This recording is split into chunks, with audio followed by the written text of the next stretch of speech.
Hello everyone, take বাংলার আরও একটি নতুন প্রশ্নোত্তর পর্বে আপনাকে স্বাগতম। এবং আপনাদের হয়তো খেয়াল আছে যে আমরা আগে প্রতি সপ্তাহে 2 দিন করে প্রশ্নোত্তর পর্ব করতাম, কিন্তু এখন দেখা যায় যে প্রতি সপ্তাহে আমরা 2 দিন আর প্রশ্নোত্তর পর্ব করতে পারি না। এখন হয়তো আমরা প্রতি সপ্তাহে 1 দিন করে প্রশ্নোত্তর পর্বটা করে থাকি, এবং তার বদলে কিন্তু আমি মাঝে মধ্যে লাইভে আসি এবং লাইভে কিন্তু আপনাদের সকল প্রশ্নের উত্তর দেওয়ার চেষ্টা করি। তো যাই হোক, বেশি কথা না বলে আমরা এখনই আমাদের প্রশ্নোত্তর পর্ব শুরু করব। এবং আপনাদের মধ্যে যারা যারা আমাদের আগের ভিডিওতে আপনারা কমেন্ট করছিলেন এবং সেখান থেকে মোস্ট ইম্পর্টেন্ট কিছু প্রশ্ন আমরা কালেক্ট করছি এবং যে প্রশ্নগুলোর উত্তর আমরা এখনই দিয়ে দিব। সো আপনি যদি আমাদের আগের ভিডিওতে কমেন্ট করে থাকেন বা কোনো প্রশ্ন করে থাকেন তাহলে একটু অপেক্ষা করেন, হয়তো আপনার প্রশ্নের উত্তরটা একটু পরে আমি আপনাকে দিয়ে দিব। তো চলেন আমরা সরাসরি প্রশ্নোত্তর পর্ব চলে যাই। এবং যাওয়ার আগে আরেকটা ছোট্ট কথা বলি, সেটা হলো আপনি যদি আমার চ্যানেলে নতুন দর্শক হয়ে থাকেন তাহলে নিচ থেকে আমাদের চ্যানেলটি সাবস্ক্রাইব করে দিন, আর যদি সাবস্ক্রাইব করে থাকেন তাহলে আপনাকে অসংখ্য ধন্যবাদ। আজকে আমাদের কাছে প্রথম প্রশ্ন করছে হলো রাশিয়ান রাফিদ, এবং উনি প্রশ্ন করছে যে ভাইয়া কপিরাইট ক্লেম থাকলে মনিটাইজেশন পাবো কিনা। তো আমি বিষয়টা একটু ক্লিয়ার করি, কারণ এরকম অনেকের মনে এরকম সম্ভাবনা আছে যে আসলে কপিরাইট ক্লেম থাকলে মনিটাইজেশনটা আদৌ পাওয়া যাবে কিনা, বা কপিরাইট ক্লেম থাকলে মনিটাইজেশনটা অন হবে কিনা। বাট একবারে ক্লিয়ার কনসেপ্ট হলো যে আমার এই ইউটিউব চ্যানেলটা, যেটা আপনি রাইট নাও দেখতেছেন টেক বাংলা প্রো, এই ইউটিউব চ্যানেলে কপিরাইট ক্লেম থাকার পরেও কিন্তু আমি এটাকে মনিটাইজেশন করছি। তার অর্থ হলো এটা যে আপনার ইউটিউব চ্যানেলে যদি কপিরাইট স্ট্রাইক থাকে সেক্ষেত্রেও কিন্তু আপনি আপনার ইউটিউব চ্যানেল মনিটাইজেশন করতে পারবেন। আর তাছাড়া আপনি যদি মনিটাইজেশনের রুলসগুলো একটু ভালোভাবে পড়েন তাহলে সেখানে দেখবেন যে কপিরাইট ক্লেম বা কোনো রকম ক্লেম নিয়ে কোনো রকম কথাবার্তা নেই। তার কারণ হলো যে ক্লেমের সাথে সাধারণত মনিটাইজেশনের কোনো সম্পর্ক নেই। আপনার ইউটিউব চ্যানেলে ক্লেম থাকলেও আপনি মনিটাইজেশনটা অন করতে পারবেন, না থাকলেও আপনি মনিটাইজেশনটা অন করতে পারবেন। তারপরে আমাদের কাছে প্রশ্ন করছে হাসিব ক্রিয়েশন, এবং উনি প্রশ্ন করছে যে ভাইয়া ম্যাকবুক ছাড়া কি ভালো কোয়ালিটি ভিডিও এডিট করা যায় না? অবশ্যই যায়। ম্যাকবুক কেন, আপনার কাছে যে ল্যাপটপ আছে সেটাতেই আপনি ভালো ভিডিও ক্রিয়েট করতে পারবেন বা ভালো ভিডিও এডিট করতে পারবেন, যদি আপনি ভালোভাবে ভিডিও এডিটিংটা জানেন। তবে সাধারণত অনেকেই প্রশ্ন করে যে ভাইয়া মোটামুটি ভালো ইউটিউবিং করতে পারবো এবং ভালোভাবে ভিডিও এডিট করতে পারবো, এরকম একটা ল্যাপটপ সাজেস্ট করেন। তো তাদের জন্য আমি এইচপির একটা ছোট্ট ল্যাপটপ আমি ভিডিও ডিসক্রিপশন বক্সের প্রথম লিঙ্কে দিয়ে রাখবো। এই ল্যাপটপটা আপনি একটু দেখতে পারেন। এই ল্যাপটপটা আপনার বাজেটের মধ্যেও থাকবে।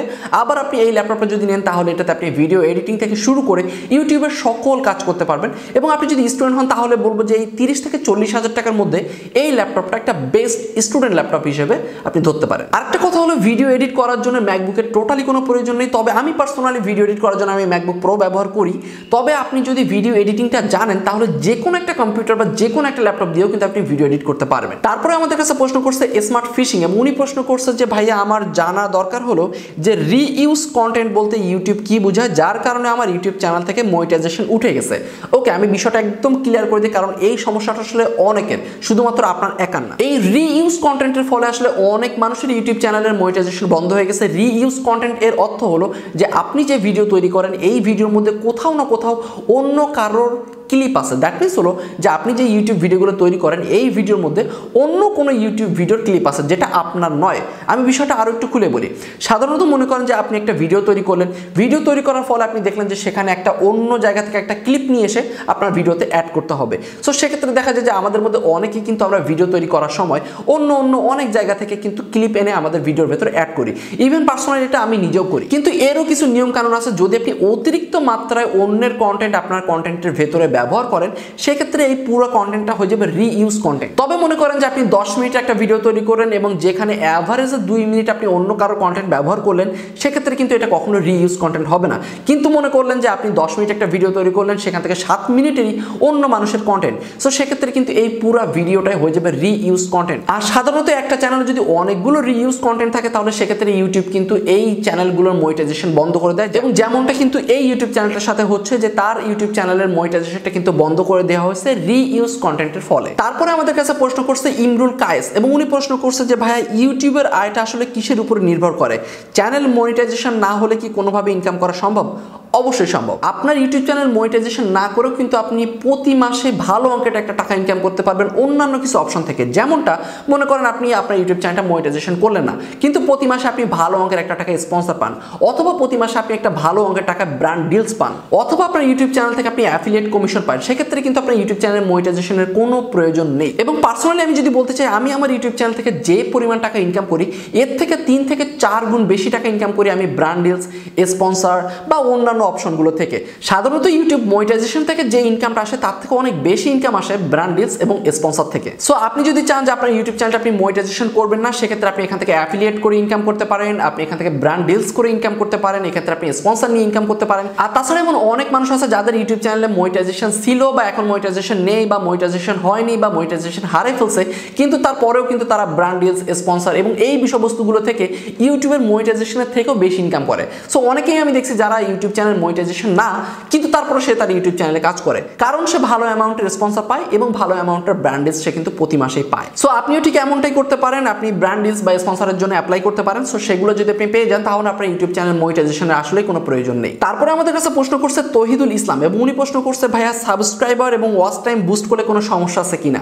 সাধারণত সাবস্ক্রাইবার বুস্ট বা ওয়াচ টাইম বুস্ট করলে কোনো সমস্যা নেই, কিন্তু একটা মেইন প্রবলেম হলো যদি আপনার ইউটিউব চ্যানেলটা মনিটাইজেশন না হয়ে থাকে তাহলে যদি আপনি সাবস্ক্রাইবার বুস্ট করেন বা আপনার ওয়াচ টাইমটা আপনি বুস্ট করেন, সেক্ষেত্রে আপনি সমস্যায় পড়তে পারেন। এবং তার কারণটা আমি একটু আপনাকে খুলে বলি। সেটা হলো যে আপনার ইউটিউব চ্যানেলটা মনিটাইজেশন না এবং তারপরে আপনি আপনার সাবস্ক্রাইবার বা ওয়াচ টাইম এটা বুস্ট করলেন। এখন যেহেতু এটা বুস্ট করা সাবস্ক্রাইবার এবং বুস্ট করা ওয়াচ টাইম, সো সেক্ষেত্রে কিন্তু আপনার মনিটাইজেশনে অবশ্যই সমস্যা হবে। সো দেখা যাবে যে আপনার ইউটিউব চ্যানেলটা যখন মনিটাইজেশনের জন্য রেডি হয়ে যাবে তখন আপনি মনিটাইজেশনের জন্য অ্যাপ্লাই করবেন, তখন আপনার ইউটিউব চ্যানেলটা মনিটাইজেশন রিভিউতে পড়ে থাকবে এবং পেন্ডিংয়ে থাকবে। এটার মনিটাইজেশন আসবে কি না আসবে বা কতদিন লাগবে এই নিয়ে আপনি নিজেও কিন্তু কনফিউশনে থাকবেন। তার কারণ হলো যে আপনি বুস্ট করছিলেন আপনার সাবস্ক্রাইবার এবং ওয়াচ টাইম। তাছাড়া আমাদের মধ্যে অনেকে এরকম চিন্তা করে যে আমি একটা ইউটিউব চ্যানেল আজকে খুলবো এবং খোলার পরে আমি অল্প কিছু টাকা দিয়ে বুস্ট করব, সাবস্ক্রাইবার বুস্ট করব, তাড়াতাড়ি 4000 ঘন্টা ওয়াচ টাইম হয়ে যাবে, তাড়াতাড়ি 1000 সাবস্ক্রাইবার হয়ে যাবে, আমি তাড়াতাড়ি মনিটাইজেশনটা পেয়ে যাব। বিষয়টা আসলে এতটা ইজি না। যখন আপনি বুস্ট করবেন এবং বুস্ট করে ওয়াচ টাইম এবং সাবস্ক্রাইবার নিয়ে আসবেন এবং এই সাবস্ক্রাইবার এবং এই ওয়াচ টাইম দিয়ে আপনি আপনার ইউটিউব চ্যানেলটা মনিটাইজেশন করতে পারবেন না। তবে ইউটিউব কিন্তু সরাসরি এরকমটা বলে না যে আপনি মনিটাইজেশন করতে পারবেন না। তবে ইউটিউব যেটা করবে আপনার ইউটিউব চ্যানেলটা পেন্ডিংয়ে ফেলায় রাখবে এবং এটা কিন্তু সম্পূর্ণ অলিখিত একটা আইন। কারণ হলো যে লিখিত আইনের মধ্যে এটা নাই, আর তার অর্থ কিন্তু এটা না যে আপনি বুস্ট করলে আপনার ইউটিউব চ্যানেল মনিটাইজেশন হয়ে যাবে। আর যদি এতটা ইজি হতো তাহলে কিন্তু সবাই করতো, তাই না? কিন্তু সবাই কিন্তু এটা করছে না এবং পারছেও না। সো তার অর্থ হলো এটা যে বুস্ট করে যদি আপনি সাবস্ক্রাইবার নিয়ে আসেন বা ওয়াচ টাইম নিয়ে আসেন, সেটা দিয়ে কিন্তু আপনি খুব ইজিলি মনিটাইজেশনটা পাবেন না।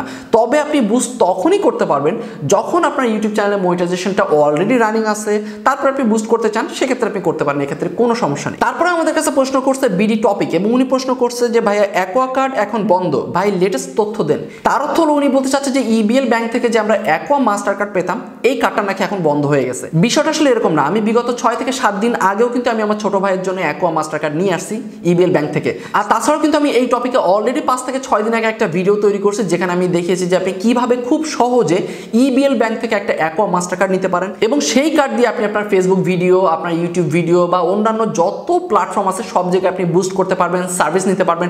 মোটামুটি অনলাইনে যত পেমেন্ট সিস্টেম আছে সব কিছুর আপনি পেমেন্টগুলো করতে পারবেন। সো যদি আপনি ওই ভিডিওটা মিস করে থাকেন তাহলে সিম্পলি আই বাটনে ক্লিক করেন।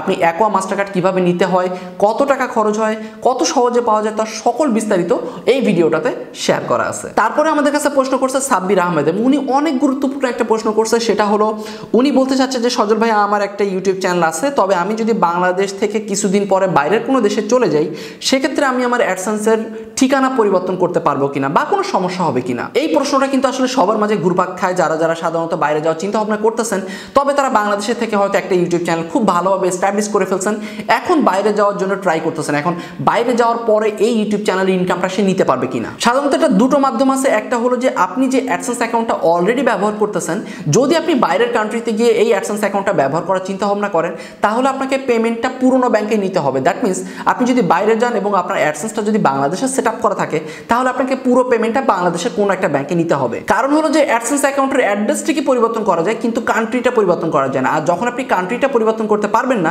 সেক্ষেত্রে আপনি নতুন কোনো ব্যাংক অ্যাকাউন্ট সেখানে অ্যাড করতে পারবেন না। সো তার অর্থ হলো যদি আপনি বাইরে চলে যান এবং সেখানে গিয়ে যদি আপনি অ্যাডসেন্স অ্যাকাউন্টটা কন্টিনিউ করার চিন্তা ভাবনা করেন, তাহলে কিন্তু আপনার ওই ব্যাংক অ্যাকাউন্ট আপনি পরিবর্তন করতে পারবেন না। এবং যদি ব্যাংক অ্যাকাউন্ট পরিবর্তন না করতে পারেন, তাহলে আপনার পুরনো ব্যাংক, দ্যাট মিনস বাংলাদেশের ব্যাংকে কিন্তু আপনাকে প্রতি মাসে পেমেন্টটা নেওয়া লাগবে। এবার বলি তাহলে আপনি কি করবেন। আপনার হাতে একটা বেস্ট সলিউশন আছে, সেটা হলো যে পুরো অ্যাডসেন্স অ্যাকাউন্টটাই আপনি পরিবর্তন করে ফেলতে পারেন। আপনি যখন বাইরে চলে যাবেন, তখন বাইরে যাওয়ার পরে আপনি সেখানে গিয়ে নতুন একটা অ্যাডসেন্স অ্যাকাউন্ট করবেন এবং সেই অ্যাডসেন্স অ্যাকাউন্টটা আপনার ওই দেশের ব্যাংক অ্যাকাউন্ট আপনি অ্যাটাচ করবেন এবং তারপরে আপনার অ্যাডসেন্স অ্যাকাউন্টটা আপনার ইউটিউব চ্যানেলের সাথে অ্যাটাচ করে দিবেন। তাহলে যেটা হবে যে আগের অ্যাডসেন্সটা ক্যান্সেল হয়ে যাবে এবং নতুন অ্যাডসেন্সটা আপনার ইউটিউব চ্যানেলের সাথে অ্যাটাচ হয়ে যাবে এবং তারপর থেকে আপনার ওই ইউটিউব চ্যানেলে যত ইনকাম হবে পুরো টাকাটাই জমা হবে নতুন অ্যাডসেন্স অ্যাকাউন্টে। আর নতুন অ্যাডসেন্স অ্যাকাউন্টে যেহেতু আপনার নতুন ব্যাংক অ্যাকাউন্ট অ্যাড করা আছে যেটা বাইরের দেশের, সো আপনি পেমেন্টটাও কিন্তু সিম্পলি পেয়ে যাবেন। সো আমার মনে হয় এটা ছিল সব থেকে ইম্পর্টেন্ট একটা প্রশ্নের উত্তর, আর এই জন্য কিন্তু আপনি অবশ্যই আমার এই ভিডিওতে একটা লাইক দিয়ে দিবেন। সো এই ছিল আজকে মোটামুটি সব প্রশ্নের উত্তর। মোটামুটি প্রত্যেকটা প্রশ্ন কিন্তু আমি খুব সুন্দরভাবে আপনাকে বুঝিয়ে দেওয়ার চেষ্টা করছি। যদি এখান থেকে আপনার কোনো প্রশ্ন মিস হয়ে থাকে তাহলে আপনি যেটা করতে পারেন, আপনার প্রশ্নটা অবশ্যই বাংলাতে আপনি এই ভিডিওর কমেন্ট বক্সে করে দিবেন, তাহলে পরবর্তী প্রশ্ন উত্তর পর্বে আমরা আপনার প্রশ্ন উত্তর দেওয়ার চেষ্টা করব। সো দেখা হবে পরবর্তী ভিডিওতে, সেই পর্যন্ত সবাই ভালো থাকবেন, সুস্থ থাকবেন, আর আমাদের সাথে থাকার জন্য আমাদের ইউটিউব চ্যানেলটি সাবস্ক্রাইব করে দিবেন এবং পাশে থাকা বেল বাটনে একটা ক্লিক করে দিবেন, তাহলে পরবর্তীতে আপনার প্রশ্ন উত্তর আপনার মিস হবে না।